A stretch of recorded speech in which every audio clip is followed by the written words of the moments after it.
গাজা যুদ্ধ হোক কিংবা রাশিয়া ইউক্রেন যুদ্ধ, সব সংঘাতেই শান্তি প্রতিষ্ঠার লক্ষ্যে মধ্যস্থতাকারী হিসেবে ভূমিকা রেখে চলেছে তুরস্ক।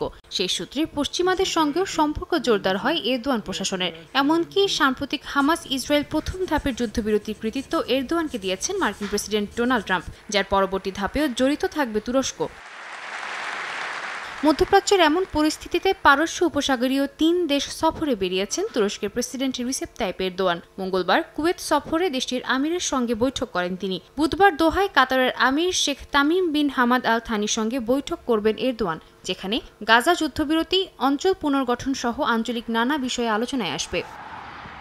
শেষ দিন ওমানে গিয়ে সুলতান হাইসাম বিন তারিকের সঙ্গে সাক্ষাৎ করবেন এরদোয়ান। আলোচনায় বাণিজ্য, জ্বালানি, প্রতিরক্ষা ও নতুন প্রযুক্তি সহযোগিতা জোরদার এবং নিরাপত্তা ইস্যু গুরুত্ব পাবে। সফরে দ্বিপাক্ষিক সম্পর্ক পর্যালোচনা ও সহযোগিতা জোরদারের পথ নিয়ে আলোচনা হবে বলে জানায় আঙ্কারা।